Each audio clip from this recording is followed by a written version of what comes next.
Welcome back to REIQA, Real Estate Education. If you're watching this, you've probably already seen our welcome video and section 1 and 2, discussing starting out in real estate investing and all the strategies for acquiring properties. If not, I recommend starting from the first video. In section 3, you will learn all about the strategy of wholesaling real estate. Wholesaling is finding the deal, getting it under contract to purchase, and selling it fast to another investor for a higher price than contracted for, and you make the difference between the purchase price and the sale price to the end buyer. You should never contract to purchase any property that you do not have the ability and intention to close on.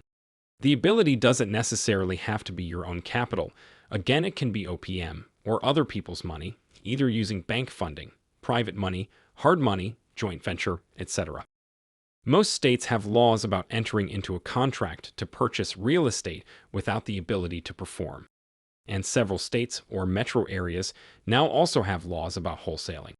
So, be sure to check the local and state laws anywhere that you pursue wholesaling. There are two different ways to do a wholesale deal.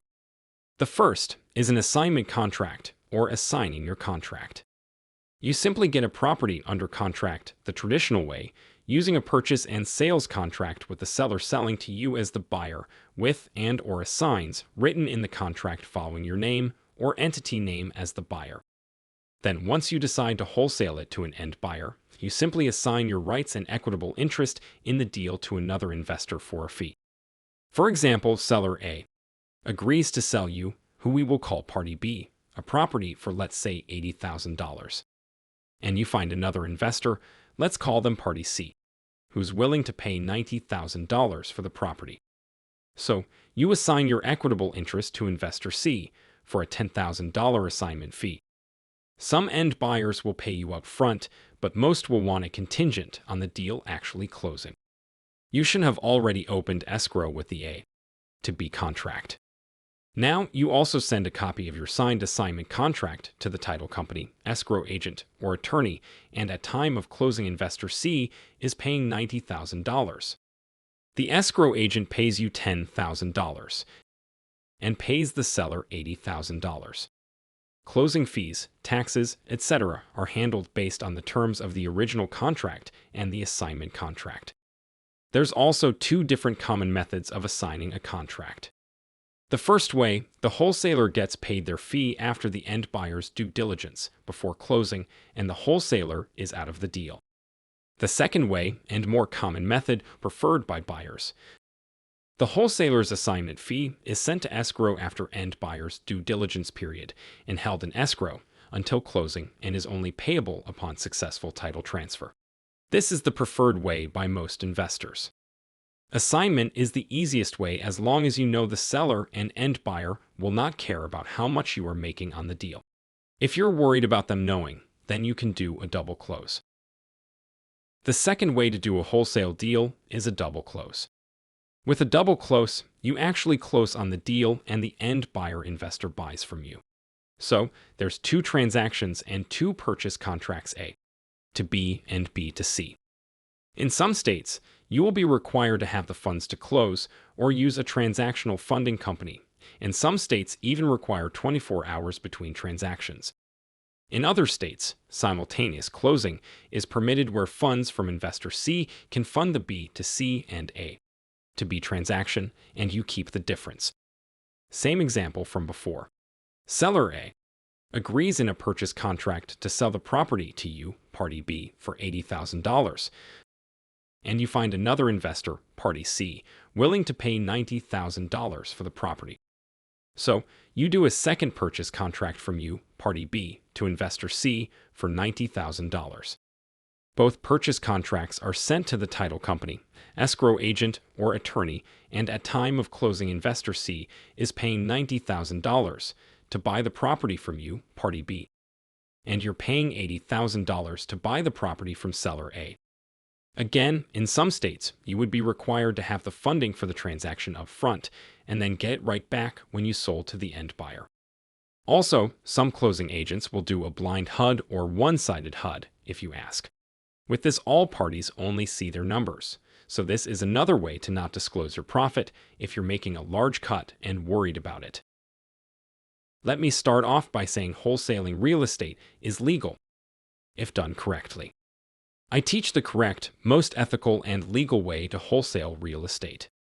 Many people confuse my message as saying that wholesaling is illegal. Assigning contracts is legal, again if done correctly.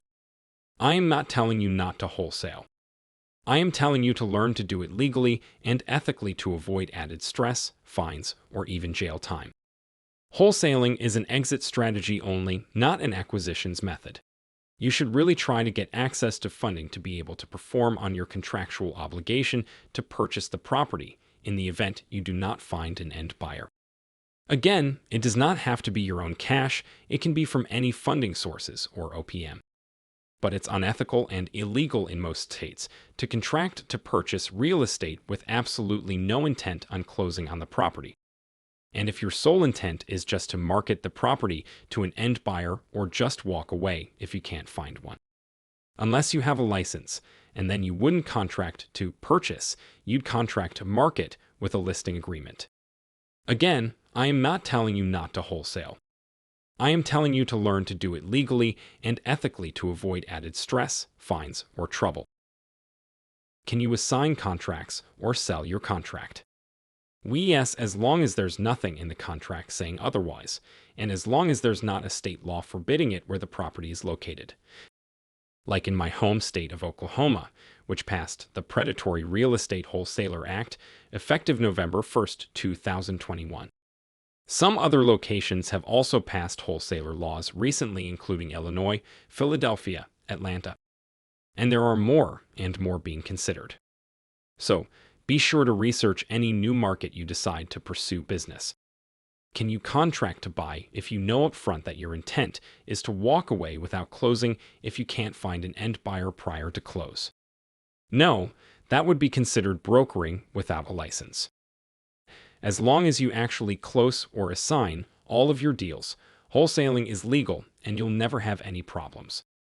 Where it becomes illegal and unethical is those who knowingly contract to purchase with their sole intent being to assign to an end buyer or walk away if they cannot find one. That becomes brokering without a license. It's all about your intent. Many gurus are teaching to just use contingencies clauses in the contract like 10-day inspection or pending financing, etc., to get out of it if you can't find a buyer. That's not the intent of those clauses. The inspection clause is there in case you discover something wrong with the property that you didn't know when contracting, such as structural damage, roof needing replaced, HVAC not working, etc., or that after running your numbers, the repairs that you didn't know about are going to end up costing more than you thought. This allows you to renegotiate or cancel. It's not there to allow you time to try to find an end buyer to sell or assign the deal, or just walk away.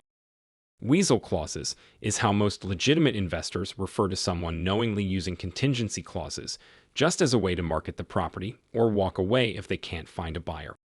Just learn the laws and follow them, and you can make a lot of money legally. Always be honest with homeowners. There's no reason to be shady. Honesty works. Let me tell you a quick story of an experience I had several years ago. A wholesaler represented themselves as a cash buyer investor and locked up a property. The homeowners didn't know any better. They had the contract saying that a cash buyer was going to buy their home and close in 30 days with cash. So, they purchased another home and moved prior to closing on the first one. Closing date came, and they hadn't heard from the cash buyer, so they called and were told there was an issue with the title, and it may be a couple weeks. So, the homeowner paid the mortgage payment on both homes. 2 more weeks go by, still nothing. Call again, and are told any day now. Another week goes by. Now they are told because of the title delay, the cash buyers had to reuse some paperwork with the bank, and it caused a funding delay. So the homeowner pays 2 mortgages again. These delays go on for over 90 days with the homeowner paying 2 mortgages, and the cash buyers kept delaying, saying they had funding issues, inspection expired, etc. Finally, after 4 months of delays, the homeowner had enough and called the title company that they were told was being used. The title company said they've never heard of the cash buyers and didn't have any contracts on their property. Homeowner calls the cash buyer back furious. Is told, "We thought we could sell it for you, but we couldn't, so we're going to have to cancel the contract." Fast forward 3 more months, and the homeowners were trying to sell it and didn't want to rent it. They were getting further behind trying to maintain 2 mortgages and were facing possibly losing the home and destroying their credit. Bad situation. They found my info and called me. Luckily, I was able to go meet with the bank with them and purchased the house before foreclosure. I was just happy to be able to help them. That I was also able to turn around and offer seller financing as an exit strategy to help a single mom into buying the home after she had ruined her credit going through a divorce. I sold it to her and carried the note with payments she could afford. The homeowners and the new buyer have referred me many additional clients over the years since this all happened. I call that a win-win-win-win situation. The homeowner got out from the very bad situation. The bank got paid in full without having to foreclose. The new owner got help getting out of renting and got to purchase a home. And I made some great cash flow money on the deal over time. These are the deals that remind me to be proud of what we do. It's a service that helps people if you're in it for the right reason. Moral of the story: always be honest and operate with integrity. Real estate is one of the best ways to start growing wealth if you operate within the laws. Just treat every homeowner as you would want your own grandparents or parents treated and follow the laws. That concludes this section. In the next section, we will go over marketing and discuss all the many different ways of marketing for motivated sellers.